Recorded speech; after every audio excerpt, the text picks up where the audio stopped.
teman-teman semua, selamat datang di channel YouTube saya. Nah, pada kesempatan kali ini kita akan membahas mengenai teknologi basis data. Nah, untuk hal-hal yang akan dibahas itu ada 3. Yang pertama ada store prosedur, yang kedua ada trigger, dan yang terakhir itu ada kursor. Nah, kita langsung masuk saja ke pengertian store prosedur. Nah, store prosedur merupakan berbagai pernyataan atau prosedur SQL yang tersimpan dalam database. Nah, store prosedur ini bisa menerima parameter sehingga dapat menulis pernyataan if, melakukan pengaturan pada variabel, dan lain sebagainya. Nah, dalam store prosedur juga dapat dimasukkan parameter sehingga fungsi dapat digunakan dengan lebih dinamis berdasarkan parameter tersebut. Nah, store prosedur ini memiliki 3 jenis parameter yaitu in, out, dan in out. Nah, parameter in ini digunakan untuk menandai bahwa parameter digunakan sebagai input. Nah, parameter out digunakan untuk menandai bahwa parameter digunakan sebagai output. Nah, yang terakhir itu ada in out, digunakan untuk menandai bahwa parameter digunakan untuk sekaligus input atau output. Baik, kita akan langsung saja masuk ke pembuatan SP atau store prosedur menggunakan parameter. Nah, parameter itu adalah nilai-nilai atau data yang dikirimkan oleh klien sebagai pemanggil atau pengguna dari prosedur ini. Nah, kita langsung saja membuat parameter in dan parameter out. Jadi satu ya jadinya. Nah, pertama itu kita buat delimiter.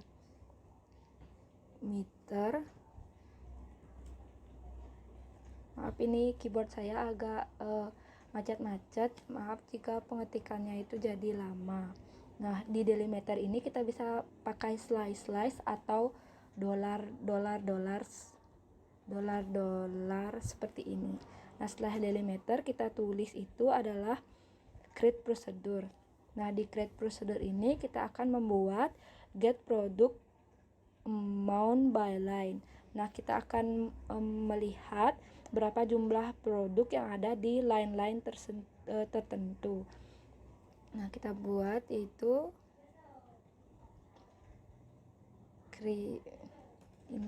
ini keyboard saya. Create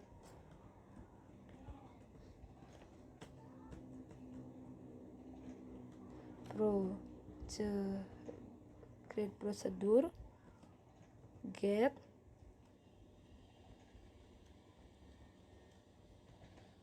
products amount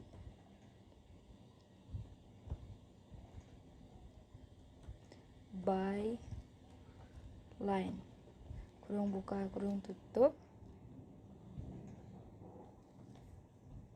kita enter. Nah, setelah itu di dalam create procedure ini kita akan menambahkan parameter in dan parameter out. Kita buat parameter in-nya terlebih dahulu, yaitu line. Kita mau mengambil nih dari produk. Nah, di tabel produk itu kita akan ambil di produk lainnya. Nah, di produk lainnya itu tipe datanya itu varchar 50. Nah, setelah itu kita menambahkan parameter out sama parameter out amount. Nah, karena untuk menampilkan jumlah dari produk itu menggunakan bilangan bulat, jadi kita pakai integer aja. Integer. Nah, setelah itu kita tulis begin ini. Di dalam begin ini kita akan menambahkan select from, dari mana kita mau mengambil, from products, dari tabel products.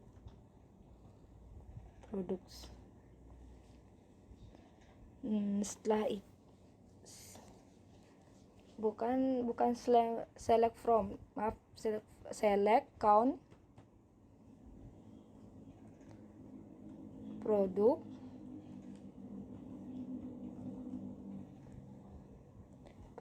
code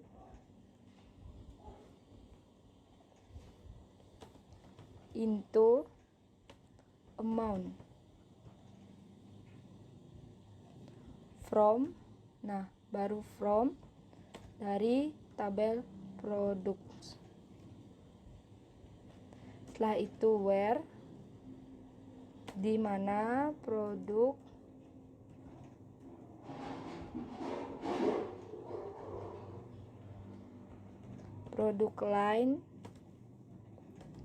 line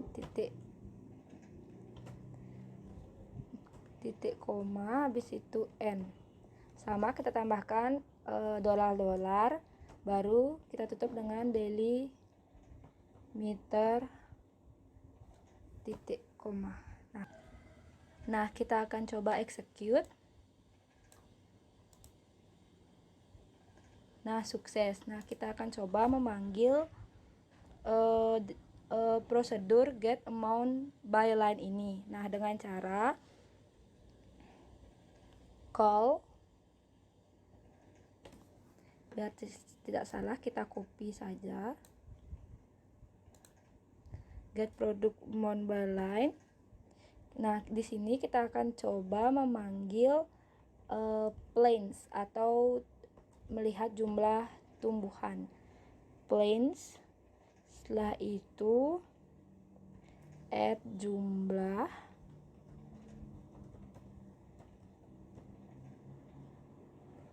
nah di sini akan menampilkan jumlah dari planes.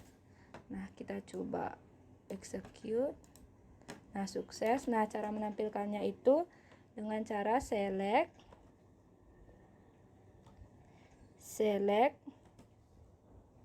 jumlah as jumlah underscore, maaf ini keyboardnya, jumlah underscore produk titik koma. Nah kita coba execute. Nah jadi jumlah dari produk plants atau tumbuhan yang ada di tabel produk itu ada 12. Nah selanjutnya kita akan masuk ke parameter yang ketiga, yaitu parameter in out. Nah di parameter in out ini akan langsung sebagai input dan sebagai output. Nah kita langsung tulis saja, yaitu yang pertama itu ada delimiter dolar. Nah di sini kita akan membuat prosedur untuk mengubah harga. Create prosedur ubah harga, kurung buka, maaf ini keyboardnya agak macet. Setelah itu, nah di prosedur ini kita tambahkan parameternya itu in dan out. In out harga. Nah di harga ini gininya tuh desimal 10,2.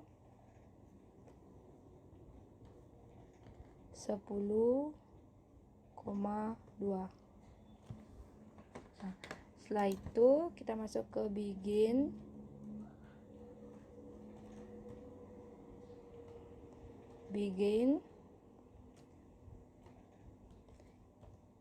If harga kurang dari 50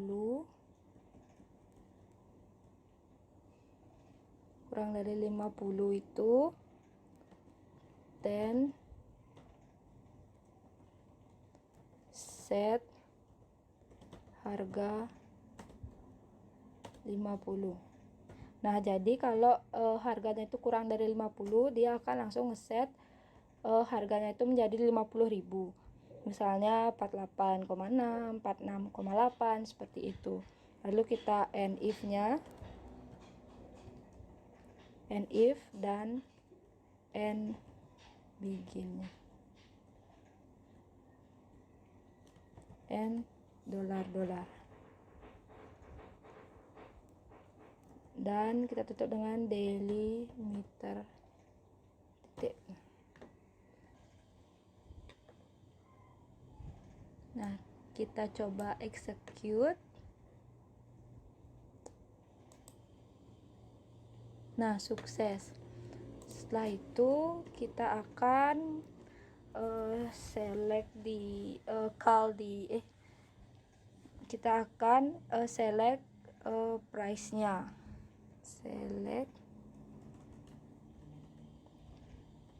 Select by price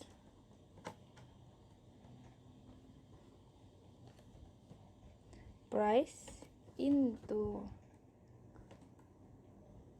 add harga from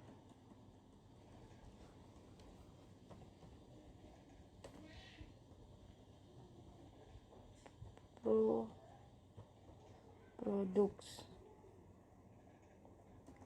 where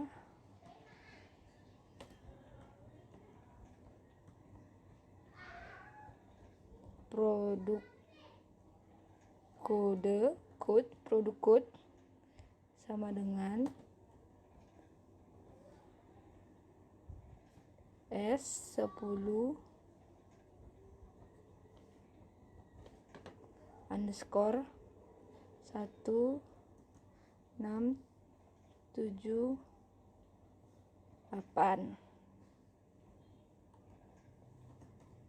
Nah, setelah itu kita execute. Nah, sukses. Kita coba select add harga.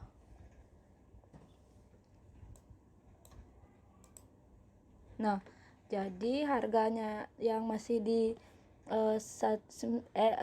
di produk kode S101678 itu adalah 4881. Nah, kita coba ya. Kita call sekarang, ubah harganya.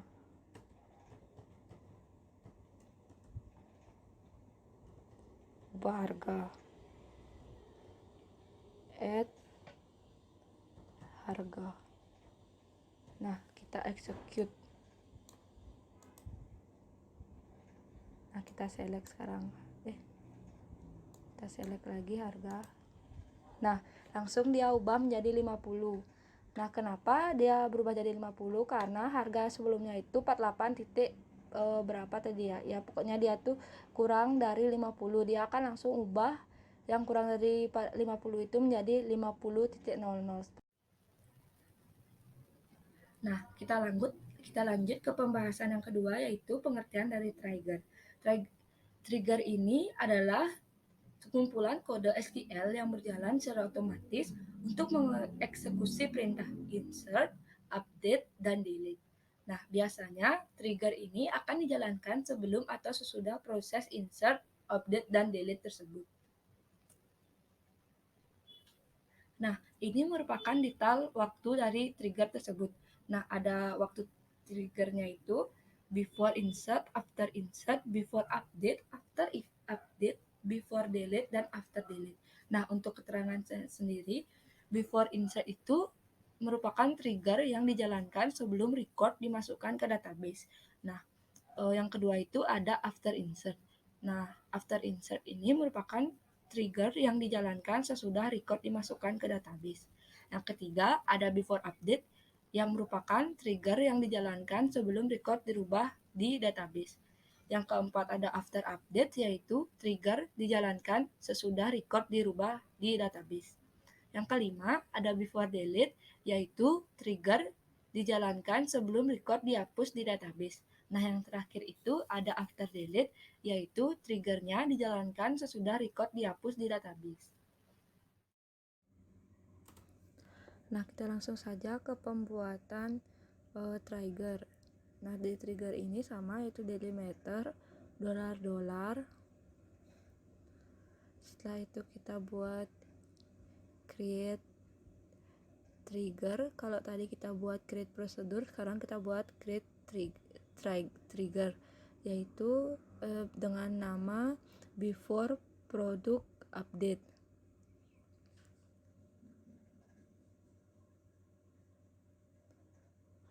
Nah, setelah itu kita buat before update on product.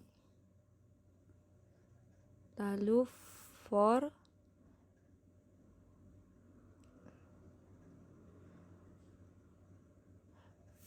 each row. Nah, setelah itu begin. Nah, di dalam begin ini kita berikan insert into log harga produk. Setelah itu kita set produk kode, set product code dengan old product code. Setelah itu harga baru itu sama dengan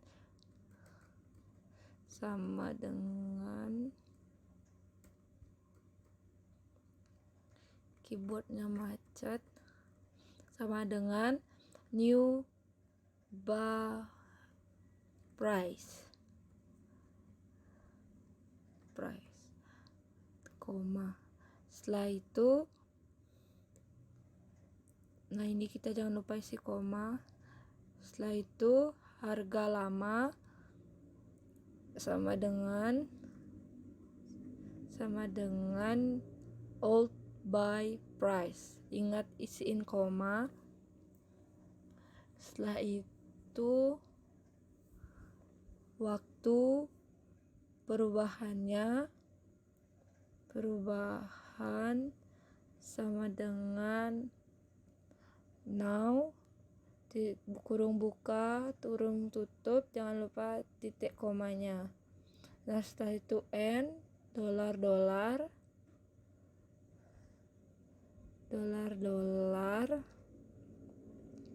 lalu delimiter, titik koma. Nah, kita akan coba execute.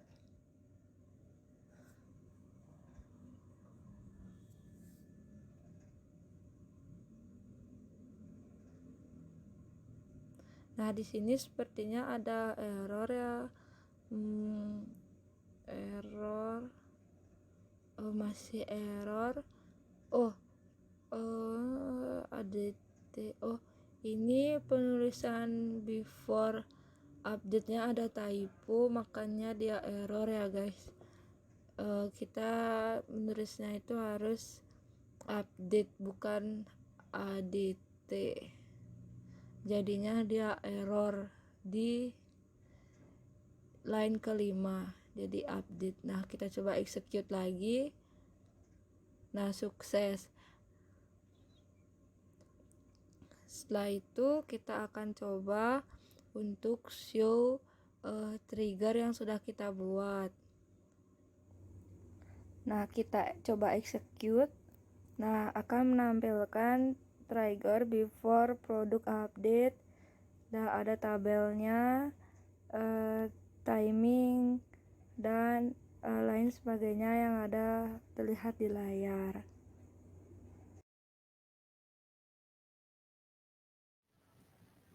Nah, selanjutnya kita akan masuk ke pembahasan yang terakhir, yaitu pengertian dari kursor. Nah, kursor adalah fitur dari store prosedur yang dimana kursor mampu melakukan iterasi sepanjang row data dari suatu tabel. Nah, penggunaan kursor ini tidak disarankan selama masih ada cara lain karena relatif lambat.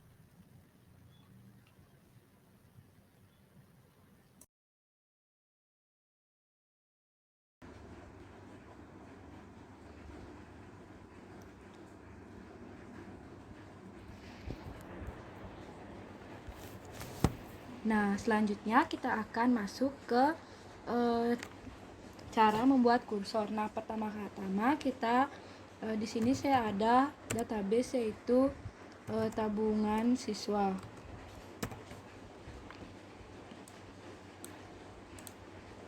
Nah, di sini kita akan coba untuk menotalkan tabungan siswa tersebut. Pertama-tama kita buat prosedur untuk menghitung setoran yang disetor oleh setiap siswa. Nah, yang pertama kita buat itu ada delimiter, create prosedur.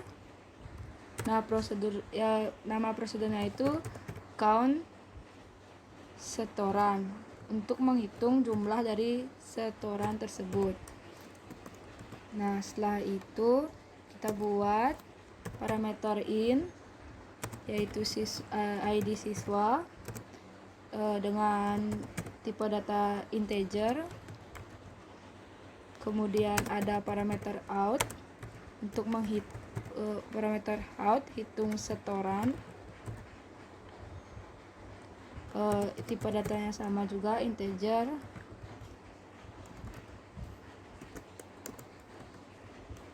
Nah, setelah itu kita membuat begin.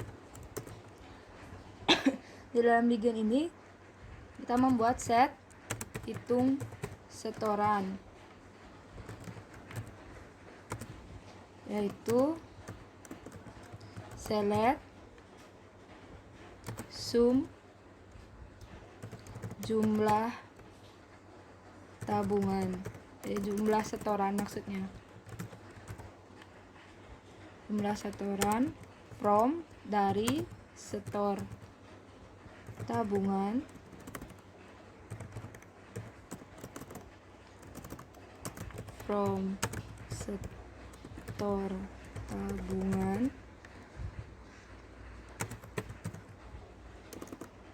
where ID siswa sebagai siswa ID-nya. Setelah itu end. Nah, kita coba execute.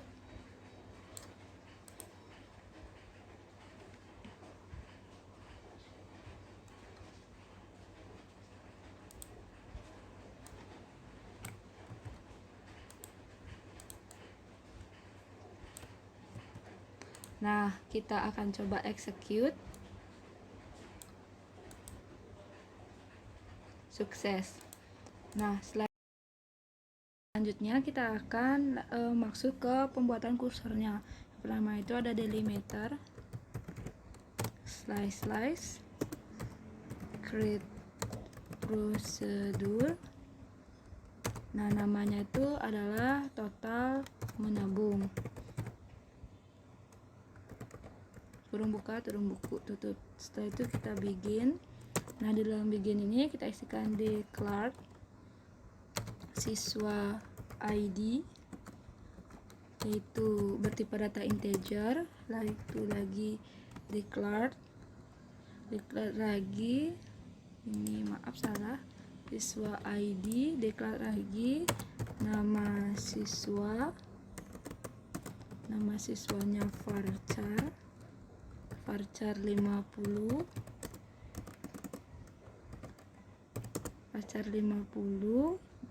declare lagi don integer default 0. Nah, setelah itu declare lagi kursor, nama kursornya itu kursor menabung. Nah, kemudian kita kursor for select ID siswa, nama siswa from tabel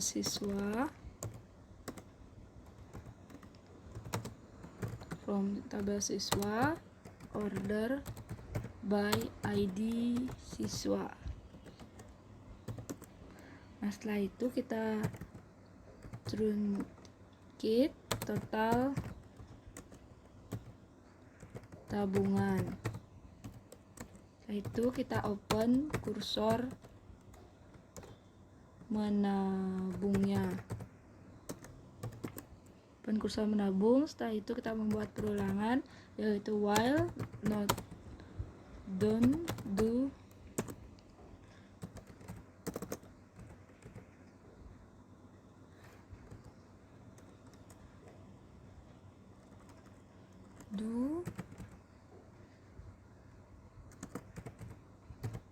fit kursor menabung into siswa ID, nama siswa juga. Setelah itu kita call kursor menabungnya,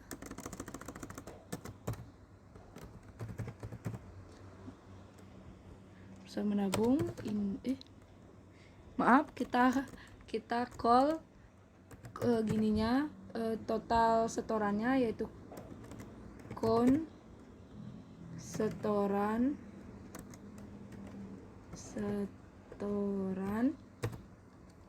yaitu siswa ID dan total tabungan. Setelah itu kita buat perulangan if that total tabungan. Nah, jika total tabungannya itu 0, maka akan total tabungan itu akan diset menjadi 0. Nah, setelah itu and if-nya. Nah, kita buat if lagi, down. If not down, jika dia tidak down, then insert into total tabungan values siswa ID at total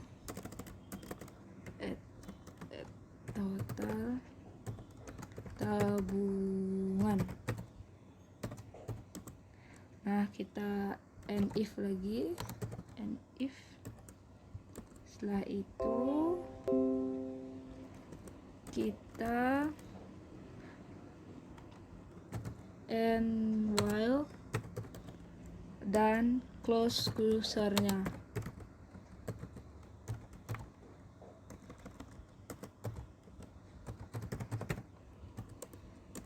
Lalu end. Nah, kita coba execute.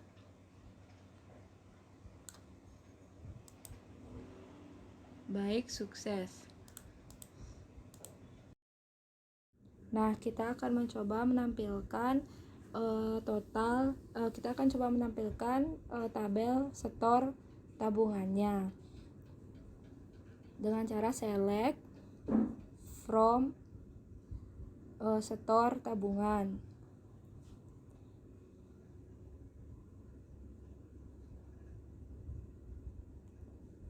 Nah, kita coba execute. Nah, di sini sudah terlihat ID siswa 101